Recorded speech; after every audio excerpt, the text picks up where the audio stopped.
Hello friend, welcome to my channel. उम्मीद करती हूँ कि आप लोग ठीक ठाक होंगे। आज मैं बनाने वाली मूली के पराठे और कुछ मैंने शॉपिंग की है। तो अभी मैंने मूली को यहाँ पर कद्दूकस कर लिया था और इसमें मैंने 1.5 चम्मच नमक डाला था। नमक डाल के मैंने इसको अच्छे से मिक्स किया और मिक्स करने के बाद मैंने इसे टाइट अपने हाथों से निचोड़ लिया। मैं धीरे धीरे करके थोड़ी थोड़ी मुट्ठी में लेती हूँ मूली और सब धीरे धीरे करके निचोड़ लेती हूँ, क्योंकि इसमें पानी बहुत निकलेगा। और मैंने ना हाथ से निचोड़ा था तो मेरे ना हाथ में जलन बहुत ज़्यादा हो रही थी। तो मैं सजेस्ट करूँगी, अगर आपके पास कपड़ा है कॉटन का जिससे आप निचोड़ सकें तो आप वही क्या कहते हैं उसी से निचोड़िएगा, कि मेरे तो हाथ में बहुत ज़्यादा जल रहा था मेरा हाथ, तो इसके लिए। और यहाँ पर मैं सारा एकदम बिल्कुल टाइट हाथ से अपने मूलियों को निचोड़ दूँगी। और निचोड़ने के बाद ये जो मूली मेरी गाँठ बन गई है ना, इसको क्या कहते हैं खोल देंगे, ताकि अंदर गाँठें ना रहे, लम्स ना रहे इसमें। और उसके बाद मैंने यहाँ पर ना थोड़ा-सा अदरक है ना, जो उसको कद्दूकस करके डाल दिया है। और मैंने यहाँ पर लिया धनिया 1 चम्मच और 1 चम्मच ही जीरा लिया है। और मैंने 2 मूली ली थी। तो इसके अंदर मैं जीरा और धनिया को ना सिर्फ पीस दूँगी और पीस के फिर हम इसके अंदर डालेंगे मूली में। और उसके बाद मैं यहाँ पर ना काली जो हरी इलायची है ना मेरी, उसको भी मैं बारीक बारीक बारीक बारीक एकदम कटिंग करके उसको डालूँगी इसके अंदर। अभी मैं जीरा और धनिया का पाउडर मैंने इसके अंदर डाल दिया। मैंने ज़्यादा बारीक नहीं पीसा उसको, थोड़ा-सा अक्खा ही रहने दिया है। और यहाँ पर मैंने चिली फ्लेक्स भी डाल दी है। तो मैंने यहाँ पर मिर्ची बारीक-बारीक कटिंग करके और फिर मैं इसके अंदर डाल दूँगी। मूली के पराठे ना बहुत अच्छे और टेस्टी होते हैं, बहुत अच्छे भी लगते हैं। और सर्दी में तो मूली आती रहती हैं तो फिर बनाना भी चाहिए। वैसे मैं आलू के, गोभी के, मूली के और मेथी मेथी और दाल, मेथी और उस लाल मसूर की दाल होती है ना उसके पराठे तो बहुत बेहतरीन लगते हैं, टेस्टी लगते हैं एकदम। तो मैं एक दिन आपको ना उसके पराठे भी बताऊँगी। तो फिर उसके बाद मैंने इसमें लाल मिर्च का पाउडर डाला था और हरी धनिया और हरी मिर्च मैंने इसके अंदर मूली के पराठे में डाल दिया था, मूली में, सॉरी। तो डाल के उसके बाद मैंने ये मिक्सर है ना रख दिया। उसके अंदर आटा गूँध रही हूँ और आटे में मैंने यहाँ पर डाला है, आटे में मैंने 1 कप चने का बेसन डाला है। और इसके अंदर मैं डालूँगी 1 चम्मच नमक और उसके बाद मैं डालूँगी इसके अंदर घी। अगर आपके पास घी नहीं है तो आप तेल से भी इसको गूँध सकते हैं। तो ये मैंने देखा था तो फिर मैंने इसी तरीके से बना रही हूँ, क्योंकि उनके जो पराठे थे ना, पराठे जो है ना वो सफ़ेद-सफ़ेद थोड़े रहते हैं और थोड़ा तेल में सिकते थोड़ा हो जाते हैं ब्राउन कलर। लेकिन यूट्यूबर के जितने पराठे मैं देखती हूँ उनके तो पराठे ना येलो-येलो दिखते हैं। पता नहीं कैसे उनके पराठे येलो होते हैं, ज़्यादा बेसन डालते हैं या फिर हल्दी डालते हैं, वो क्या करते हैं मुझे मालूम नहीं है। तो फिर मैं बनाऊँगी तो मैंने तो उसमें जो आप बताया वो मैंने सब डाल दिया था। और जो मैंने बताया सब मैंने इसके अंदर डाल दिया। और उसके बाद मैं यहाँ पर ना थोड़ा-सा आटा ले लेती हूँ और आटा भी मैं यहाँ पर इसके ना पेड़ा बनाऊँगी। पेड़ा बना के जैसे हम भरते हैं वैसे मैं इसके अंदर भर दूँगी। आटा आपने एकदम नरम गूँथना है ताकि एकदम बेलने में ना बहुत आसानी हो, कड़क रहेगा तो गूँधेगा नहीं।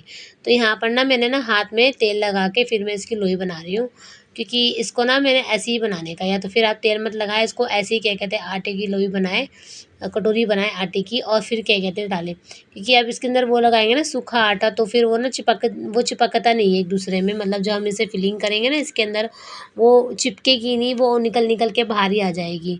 तो इसके लिए हमने इसके जो मैंने क्या कहते हैं किया है ना, तेल लगा के या तो आप कटोरी बनाएँ लोई की, या तो फिर ऐसे ही अपने हाथों से अपने अंगूठे से ही उसकी कटोरी बनाएँ। उसके बाद ये मैंने यहाँ पर आटे को मोड़ दिया और यहाँ पर मोदक लड्डू का शेप दे दिया, जो कि महाराष्ट्रन का एक मिठाई है, महाराष्ट्रन मिठाई। वैसे मैंने आज तक अभी तक महाराष्ट्रन वो मिठाई खाई नहीं है, मेरे को यहाँ 10-12 साल हो गए रहते हुए, तो मैंने वो महाराष्ट्रन मिठाई खाई नहीं है।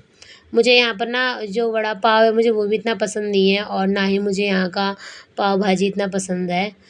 पता नहीं क्यों मुझे आलू का सिस्टम कुछ पसंद नहीं आता है, तो मैं इसलिए मैंने वो खाया नहीं, मतलब टेस्ट नहीं किया। पाव भाजी भी टेस्ट नहीं किया, वड़ा पाव तो फिर भी टेस्ट कर लिया है। और लेकिन ये मोदक जो है ना, ये हमारे घर कभी नहीं आए हैं और ना हमने कभी खरीद के खाया है इसको, तो मुझे इसका टेस्ट पता नहीं। तो फिर उसके बाद मैंने ना हल्के हाथों से एकदम पराठे को अपने बेल लिया था और बेलने के बाद मैंने फिर इसको सेक लिया। आपको हल्के हाथ से ही बेलना पड़ेगा पराठे, क्योंकि उसमें अंदर फिलिंग होती है ना, तो फटने का थोड़ा डर रहता है। तो इसलिए आपको हल्के हाथों से ही फिलिंग को, मतलब पराठे को अपने बेलना पड़ेगा। और एक एक चीज़ और है, अगर आप सूखा आटा लगा के कटोरी बनाएँगे ना तो थोड़ा पराठे हैं ना जो फट जाते हैं, तो आप आटे को ऐसे ही लें और अपने हाथ में तेल लगाएँ और फिर उसकी कटोरी बनाएँ और फिर उसमें फिलिंग करें। तो उससे मैंने देखा है कि उससे ना पराठा जो है ना वो फटता नहीं है बेलने के टाइम। तो आप ऐसे भी ट्राई कर सकते हैं एक बार। तो मैंने यहाँ पर एक-एक करके सारे पराठे सेक लिए थे। तो उसके बाद फिर मैं ना यहाँ पर देखिए मैं क्या कहते हैं लोई बना रही हूँ। मैं आपको फिर से एक बार दिखा देती हूँ। मैंने यहाँ पर ना थोड़ा-सा आटा अपने सिर्फ़ अंगूठे में लगाया और उसके बाद मैं इसकी कटोरी बना रही हूँ। धीरे-धीरे करके मैं इसकी कटोरी बना लूँगी। अगर ये कटोरी नहीं बनेगी मेरे हाथ से, मतलब मैं ज़्यादा आटा नहीं लगाऊँगी इसके अंदर, तो मैं इसमें तेल लगा के फिर इसकी कटोरी बनाऊँगी। तो मैंने ना फिर तेल लगाया थोड़ा-सा, तो उसके बाद फिर मैंने इसकी कटोरी बनाई और फिर मैं इसमें फिलिंग कर दूँगी। फिलिंग आपको ध्यान देनी है, बराबर आपने करनी है, मतलब अगर कम करेंगे तो कोई दिक्कत नहीं आएगी, लेकिन ज़्यादा कर देंगे ना तो फिर फिलिंग से मतलब फटने का डर रहता है पराठे का।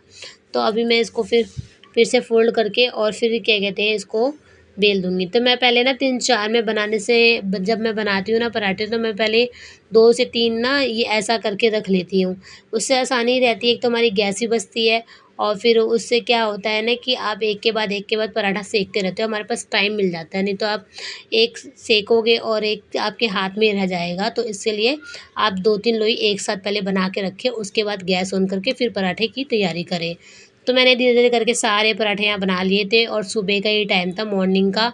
और मैंने जो फिलिंग तैयार ना ये तो मैंने शाम में की थी, क्योंकि सुबह इतना टाइम मिलता नहीं है। आप चाहे तो सुबह भी कर सकते हैं, शाम में भी कर सकते हैं, तो लेकिन मैंने ये ना सुबह फिलिंग क्या कहते हैं शाम में मैंने की थी और सुबह मैंने पराठे बनाए थे। अब पराठों को मैं जो कोई से भी पराठे हों, मैं पराठों को ना चाय से या फिर दही से सर्व करती हूँ। तो जैसे जिसकी मर्ज़ी हो वो उसके हिसाब से खाता है। तो यहाँ मेरे पराठे तैयार हो गए हैं, तो अभी देखते हैं कैसा बोलते हैं। मूली का पराठा ठीक है। ठीक है। मैं आलू का बनाती रहती हूँ ना, इसलिए ये मूली का ठीक है इनके लिए। स्टार बेस्ट, आलू का पराठा इज द बेस्ट। अच्छा खा के देख पहले तब मालूम पड़ेगा ना। तीखा है। तीखा है तो क्या हुआ, तीखा तो अच्छा लगता है पराठा। दही से खाते हैं इसको या तो फिर चाय से। गोला गोला गोला गोला गोला। चल खा के देख। फिर शाम को मैं मार्केट चली गई थी 4 बजे के करीब, और उसके बाद मैं मार्केट गई और फिर मेरा भी ना वलीमे का ड्रेस लेना बाकी था, तो मैंने कहा चलो आज फिर वलीमे का ड्रेस देख ही लेते हैं। तो फिर मैं गई मार्केट और शनाया का भी ड्रेस मुझे लेना था। तो देखती जा रही थी दुकान में, कोई ड्रेस मेरे को पसंद में आ नहीं रही थी। अभी शनाया का जो साइज़ है ना वो ना अभी छोटे में ना बड़े में, तो उसकी ड्रेस मिलती नहीं है जल्दी मुझे। तो उसकी ड्रेस मेरे को बहुत खोजनी पड़ी, और मैं तो अपनी ड्रेस ना एक ही शॉप से लेती हूँ, रेडीमेड ड्रेस जो मेरा एक ही शॉप से लेती हूँ। तो वहाँ मैं फिर चली गई और फिर मैंने ड्रेस बाय भी की यहाँ से। तो अभी आप देखिए कौन सी ड्रेस मैंने बाय की होगी जो मैंने वलीमे के लिए यूज़ की है। ये 3 ड्रेस है यहाँ पर। तो ये तीनों ड्रेस में से ना मैंने कोई एक ड्रेस ली है, और वो मैं वलीमे में आपको पता चल जाएगा कि मैंने कौन सी ड्रेस पहनी थी। लेकिन इन तीनों ड्रेस का जो रेट है ना वो 2000 से ऊपर ही था। तो फिर मैंने बार्गेनिंग करके 2000 तक की ड्रेस ली, और फिर मुझे सभी पसंद थी, लेकिन फिर मैंने फिर उसमें से एक चूज़ कर ली। और यहाँ मैं शनाया का ड्रेस देख रही हूँ, तो ये साइज़ बहुत बड़ा था तो फिर मैंने नहीं लिया। अभी शनाया मेरी जो है ना वो छोटी भी नहीं है बड़ी भी नहीं है, तो उसके लिए उसका रेडीमेड ड्रेस थोड़ा मुश्किल होता है मिलना।